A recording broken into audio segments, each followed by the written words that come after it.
ఇది AP voice power, జనం కోసం మనం.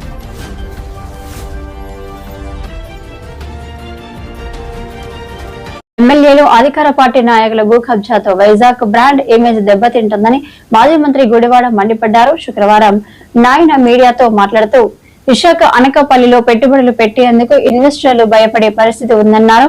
భూ వివాదాలు, సివిల్ సెటిల్మెంట్లలో ఎమ్మెల్యేలను కట్టడి చేయలేకపోవడం ప్రభుత్వం చేతకానితనం అంటూ అమర్నాథ్ ఆగ్రహం వ్యక్తం చేశారు.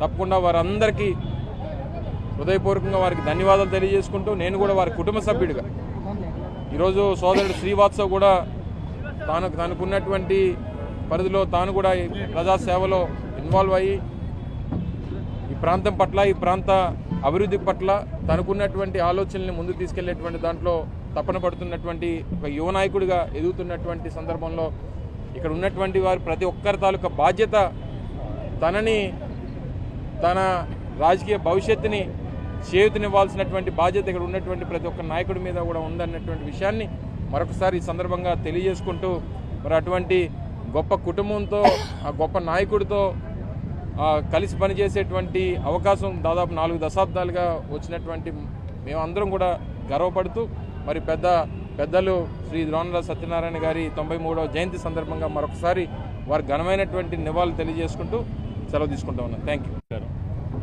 పెద్దలు స్వర్గీయ శ్రీ ద్రోణరాజు సత్యనారాయణ గారి జయంతి సందర్భంగా ఆయనకి ఘనమైన నివాళులు అర్పిస్తూ, మనందరికీ కూడా తెలిసిందే ఉత్తరాంధ్ర రాజకీయాల్లో, ఈ రాష్ట్ర రాజకీయాల్లో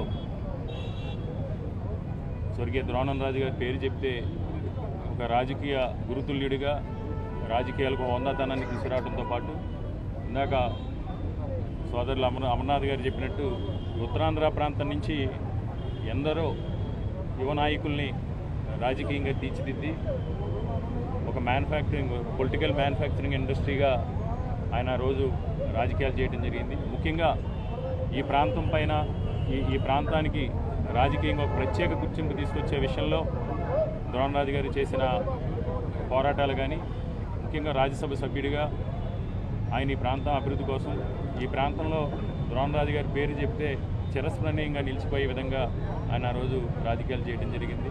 ఆయన సేవల్ని భవిష్యత్ తరాలకి తెలియజేయాల్సిన అవసరం ఉంది. అదేవిధంగా శ్రీవాత్సవ్ కూడా తప్పకుండా మేమందరం కూడా అండగా ఉండి ఆ ద్రోణరాజు గారి యొక్క ఆ లెగసీని రాజకీయంగా కొనసాగించడం కోసం శ్రీవాత్సవ్కి మనందరం కూడా తోడుగా ఉండి ద్రోణరాజు గారికి ఘనమైన నివాళులు అర్పిస్తున్నాం.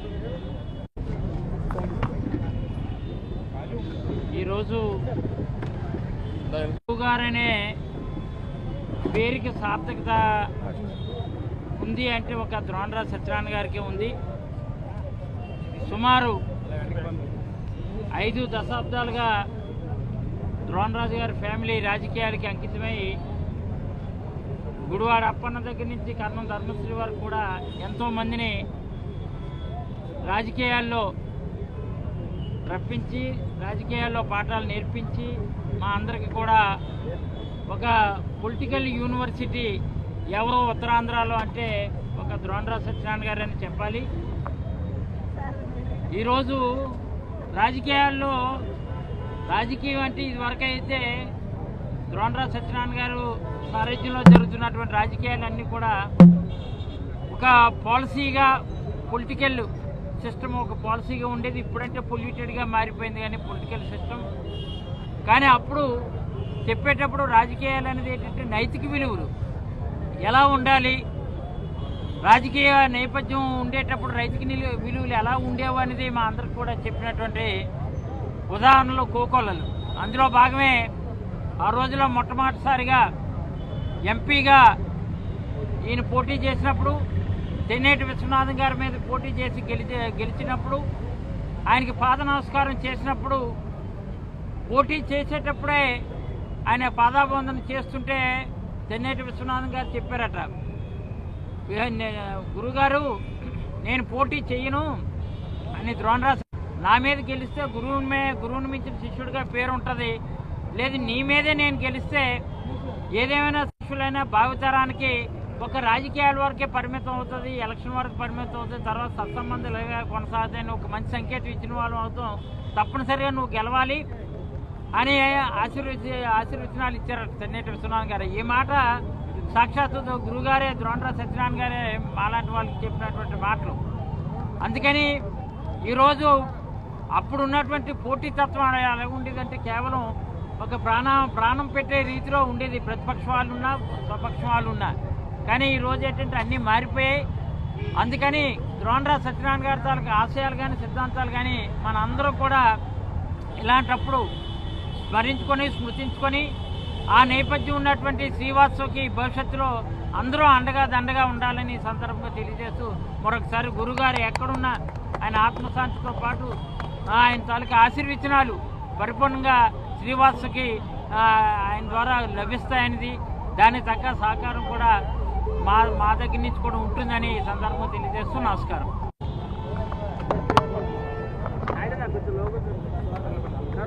రోజు తాతగారు స్వర్గీయ ద్రోణరాజు సత్యనారాయణ గారి 93వ జయంతి సందర్భంగా ఇక్కడికి విచ్చేసిన ముఖ్య అతిథులు వైఎల్పీ యార్లగడ్డ లక్ష్మీప్రసాద్ గారికి, అదేవిధంగా మా మాజీ మంత్రివర్యులు గుడివాడ అమర్నాథ్ గారికి, మా సిటీ అధ్యక్షులు కేకే రాజ్ గారికి, అలాగే మాజీ శాసనసభ్యులు కర్ణం ధర్మశ్రీ గారికి, నాగిరెడ్డి గారికి, అలాగే మా ఇన్ఛార్జీలకి, కార్పొరేటర్లకి, అలాగే ఇతర పార్టీల నుంచి కూడా అందరూ ద్రోణరాజు గారిని స్మరించుకోవడానికి వచ్చినందుకు ఇక్కడికి విచ్చేసిన పెద్దలందరికీ కూడా మా మాజీ మేయర్ గారికి అందరికీ ముందుగా నా ధన్యవాదాలు.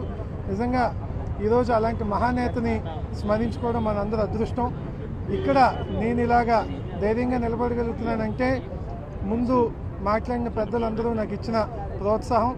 ఏదైతే తాతగారితో అప్పటి గుడివాడి గురునాథరావు గారు కానీ, అలాగే కర్ణం ధర్మశ్రీ గారు ఇక్కడే ఉన్నారు, అలాగే నాగిరెడ్డి గారు, వీళ్ళందరూ తాతగారితో కలిపి అడుగులేసి ఈరోజు నేను మళ్ళీ వాళ్ళందరితో, ముఖ్యంగా అమర్నాథ్ గారితో, అలాగే యువ నాయకులు మన కేకే రాజు గారితో, వీళ్ళిద్దరూ నన్ను ఒక తమ్ముడిలా భావిస్తూ ఎప్పుడూ నా వెన్నుదండగా నన్ను వెన్నుతట్టి ముందుకి ప్రోత్సహిస్తున్నారు.